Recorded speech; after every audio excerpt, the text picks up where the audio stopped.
Good morning, students. This is Dr. Hanuman Singh Chauhan, and you are watching my channel K for Chemistry.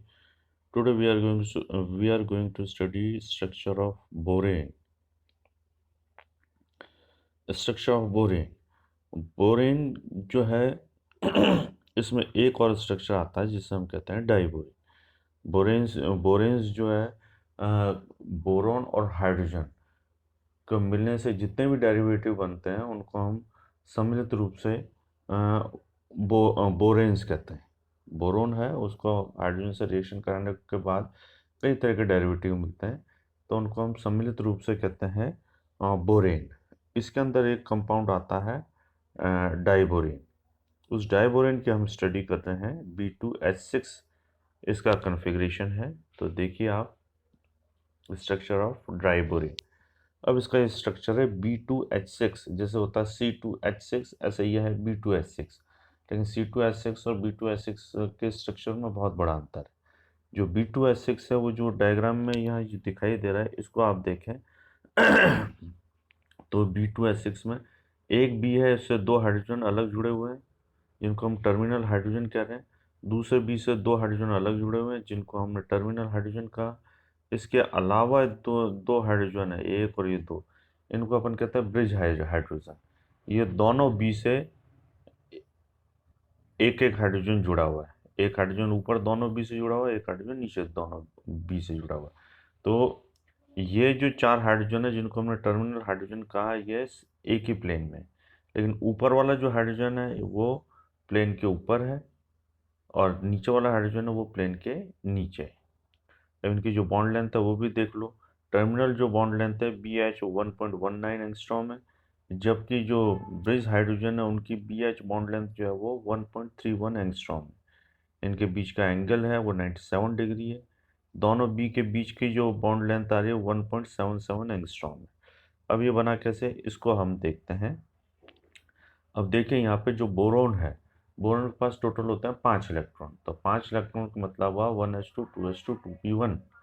2p1 तो इसका मतलब एक electron unpaired electron है और दो paired electron है। तो 2s2 में से एक इलेक्ट्रॉन निकल के एक्साइटेड स्टेट में गया तो ये बन गया 2p1 2px1 और 2py1। 2pz जो है ऑर्बिटल खाली पड़ा हुआ है। अब इसमें देखिए आप कि इसमें हाइब्रिडाइजेशन इसमें होता है sp3। तो sp3 हाइब्रिडाइजेशन होने से तीन sp3 हाइब्रिड ऑर्बिटल बनेंगे।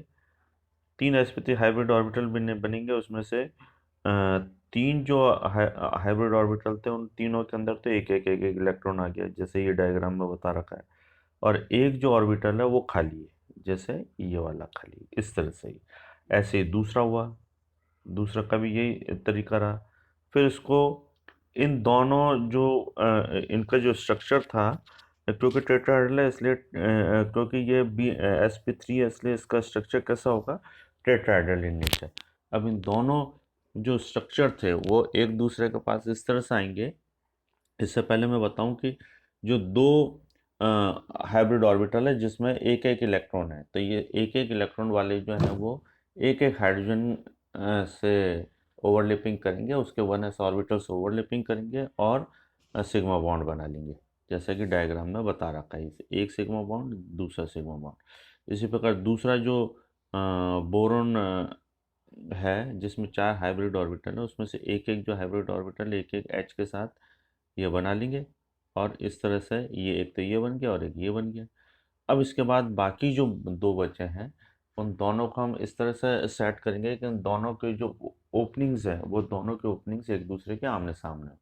इस बी का एक जो हाइब्रिड ऑर्बिटल और एक हाइब्रिड ऑर्बिटल जिसमें एक इलेक्ट्रॉन है और दूसरा हाइब्रिड ऑर्बिटल जिसमें एक भी इलेक्ट्रॉन नहीं है, दोनों एक दूसरे के आमने सामने आ जाएंगे।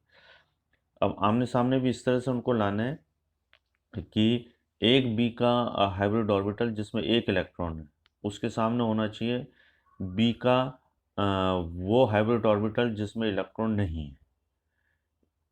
इसी प्रकार दूसरे का भी इसी तरह से करना है। एक एक हाइब्रिड ऑर्बिटल में इलेक्ट्रॉन होंगे, उसके सामने वाला जो हाइब्रिड ऑर्बिटल है दूसरा बी का उसमें इलेक्ट्रॉन नहीं होंगे।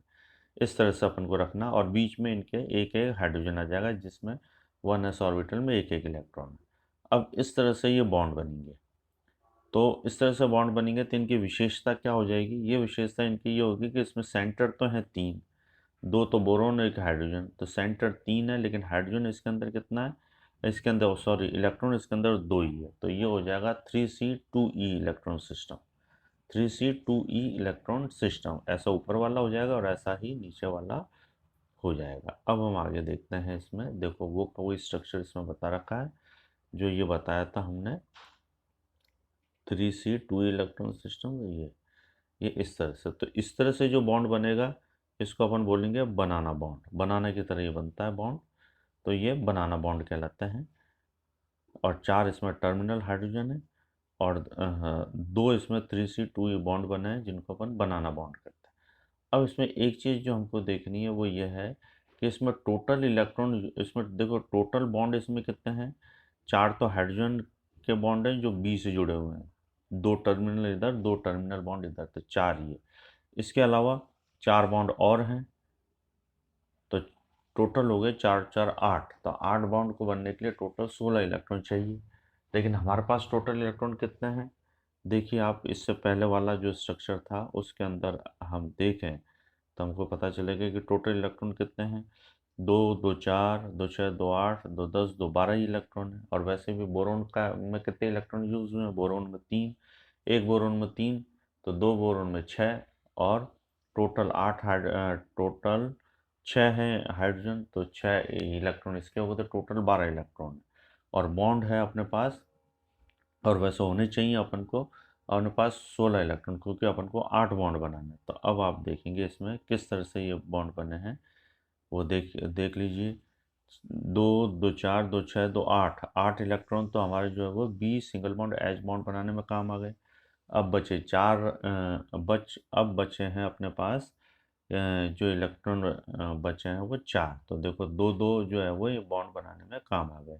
2 इलेक्ट्रॉन सिस्टम ऊपर लिया हमने, 2 इलेक्ट्रॉन सिस्टम नीचे लिया, तो इस तरह से ये अपने बॉन्ड बने हैं। एक्चुअली बोरोन जो होते हैं वो इलेक्ट्रॉन डेफिशिएंट कंपाउंड होते हैं, इनके पास इलेक्ट्रॉन की हमेशा कमी होती है। तो इस तरह से ये जो है वो स्ट्रक्चर डायबोरेन का बनता है। चलिए आज के टॉपिक में स्टूडेंट्स इतना ही, आगे के लिए इजाज़त दीजिए। Thank you very much.